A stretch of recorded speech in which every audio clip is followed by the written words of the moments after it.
Welcome to this explainer. Today, we're diving headfirst into a high-stakes, millennia-long evolutionary arms race in the players, humanity versus bacteria. I am so fascinated to guide you through this because, honestly, it's a wild story. It's got incredible scientific triumph, absolutely terrifying natural adaptation, and it really highlights the delicate balance of life on Earth. Let's get right into it. Okay, so to really understand where we are, we have to imagine our precarious pre-antibiotic reality. Just think about this for a second. Imagine a world where a simple paper cut that gets infected, or even just a basic sore throat, could literally be a death sentence. No way around it. Childbirth? A massive, massive gamble against unseen invaders. Because despite all of our ancient empires and grand, sprawling cities, humanity basically lived under this constant, heavy shadow of microscopic adversaries that we couldn't even see. Section 1. The Invisible Enemy. This is humanity's ancient struggle. You know, for the vast majority of human history, our defenses were honestly pretty much just guesswork. We relied on our own immune systems, which, let's face it, were often completely overwhelmed. Sure, you had the ancient Egyptians cleverly using honey as a natural antiseptic way back around 1500 BCE, and the Greeks and Romans figuring out the benefits of basic hygiene around 500 BCE. But really, these were just holding actions. We were merely stalling against this rapidly reproducing enemy. That is, until a massive watershed moment in 1928, when Alexander Fleming accidentally discovered penicillin in a contaminated petri dish. And the best part? It mostly happened because he was notoriously messy and just left his lab window open before going on vacation. Moving on to Section 2, the antibiotic miracle, or tipping the scales. Now, what's truly fascinating here is that our greatest medical weapon wasn't actually invented from scratch. Nope, it was basically stolen from nature's own arsenal. As the saying goes, this was a chemical warfare waged for eons between different microbial species. Fungi and bacteria had already spent forever evolving these super sophisticated toxins just to kill their competitors. Scientists like Fleming and later Florey and Chain simply stepped in, harnessed this natural defense mechanism, and purified it into a life-saving drug. The impact of this discovery? Absolutely staggering. I mean, this was the dawn of the antibiotic age. Almost overnight, terrifying, once fatal diseases like pneumonia and tuberculosis became entirely treatable. Surgeons could finally open up the human body for complex operations without facing that massive looming risk of post-operative infection. And because of all this, human lifespans just shot up dramatically. We had finally found our silver bullet. We literally had a chemical key to unlock and destroy bacterial cells. At the time, it really felt like the ultimate victory of human intellect over the microbial world. But, well, nature always pushes back. Here is Section 3. How bacteria fight back. The speed of evolution. Okay, the absolutely crucial point to understand here is the terrifying speed of microbial evolution. 20 minutes. Let that sink in. 20 minutes is how fast some bacteria can divide and replicate. Under ideal conditions, a single solitary bacterial cell can pump out billions of mutating offspring in just one single day. Billions! And within that massive swarm of new cells, spontaneous genetic mutations are just constantly popping up. Now, most of those mutations do absolutely nothing, or they might even harm the bacteria. But occasionally, a random mutation provides a slight tiny bit of resistance to an antibiotic. And this brings us to a brilliant illustration of selective pressure. Think of it like applying a really strong herbicide to a massive field of weeds. That's step 1, introducing the antibiotic. In step 2, the vast majority of the weeds, the susceptible ones, they die off immediately. But if even one single weed happens to have a random genetic mutation making it resistant to that chemical, well, it survives. Then we hit step 3. That lone survivor reproduces, passing its shiny new resistance right down to its offspring. If you apply the antibiotic again, it doesn't work on them.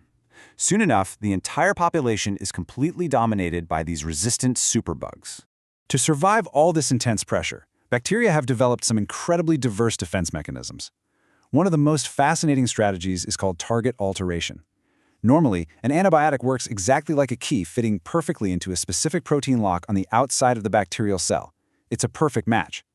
But through rapid evolution, the bacteria mutates and literally alters the shape of its proteins. It is, essentially, changing the locks on its front door, so the antibiotic key just doesn't fit anymore. Problem solved, for them at least. Then there's another incredibly effective strategy, and this one utilizes something called efflux pumps. Picture protein structures embedded right in the bacterial cell membrane that act exactly like tiny molecular vacuums. The second an antibiotic enters the cell, these pumps actively suck it right up and spit it back out before it can ever reach a lethal concentration. It's wild. Some bacteria even have multiple pumps that can expel a whole range of different drugs, which is exactly what leads to terrifying multi-drug resistance. But guys, it actually gets wilder because bacteria don't just evolve in isolation. They act as these massive interconnected communities. They rapidly share these newly evolved resistance genes across entirely different species. They do this in three main ways. First, transformation, where they literally scavenge free DNA left behind by dead bacteria, just picking up the pieces. Second is transduction, where viruses accidentally shuttle bacterial DNA from one cell to another. And third is conjugation, where they actually build temporary physical bridges to directly hand over resistance genes, which are called plasmids, right to their neighbors. It's literally an underground information network sharing the blueprints for survival. Which leads us to Section 4, the human accelerator, how we are fueling the fire. Sadly, human behavior is actively fueling this fire. Just look at the consequences of our own actions. When we prescribe antibiotics for viral infections, like the common cold, which, remember, antibiotics absolutely cannot treat, we are applying massive selective pressure with zero therapeutic benefit. None. And when patients don't finish their full course of pills, well, that just wipes out the weak bacteria but leaves the highly resistant survivors alive to multiply and totally take over. Add to that our widespread use of antibiotics in agriculture, often just to promote livestock growth, and we are creating vast, dangerous reservoirs of resistant bacteria that inevitably spread right back to us. Furthermore, because of our highly interconnected global geography, this is by no means an isolated problem. A resistance gene that evolves in a livestock farm on one continent can easily jump into a human host, board an airplane, and land in a dense urban center across the globe in a matter of hours. These superbugs are also pouring into our water systems through agricultural and urban wastewater. They are spreading across continents with an alarming speed that frankly outpaces our ability to track them. So, where do we go from here? Section 5, the next chapter. Are we looking at a post-antibiotic era? The sheer gravity of what we stand to lose here is frankly terrifying. If we enter a true post-antibiotic era, the massive medical gains of the 20th century could actually be reversed. We are talking about routine medical procedures, things like joint replacements, organ transplants, even chemotherapy, becoming life-threatening gambles. Why? Because all of these heavily rely on our ability to prevent and treat bacterial infections. Without effective antibiotics, modern medicine as we know it could literally grind to a halt. But hey, there is hope. The scientific community is racing to fight back, and researchers are exploring every possible avenue right now. They are aggressively hunting for completely novel chemical antimicrobial compounds. They're also looking deep into bacteriophages, which are naturally occurring viruses that act like guided missiles to specifically hunt and kill bacteria. On top of that, they're developing resistance inhibitors to block the bacteria's defenses while the antibiotic does its job. And they're studying our own human microbiomes to see how our body's natural ecosystem can fight off infections natively. However, science alone isn't going to save us this time. Winning this battle requires a massive, coordinated global response. Step 1 demands real, responsible stewardship. We need doctors prescribing judiciously and patients really educating themselves. Step 2 requires enforcing much stricter regulations on how we use antibiotics in agriculture, for sure. And step 3, we've got to sustain heavy global investment in antimicrobial research and development. We need a fundamental shift in our perspective.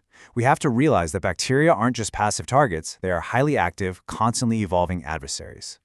Because evolution, at its core, is a continuous, opportunistic process. It's not a straight march toward progress, it's a relentless fight for survival. So, as we wrap up this explainer, I want to leave you with this. Are we prepared to understand, respect, and strategically outmaneuver our oldest, most resilient adversaries? The arms race continues every single day, and the next chapter is yet to be written. The real question is, will we be the authors of our own survival, or will the microbes outsmart us once again?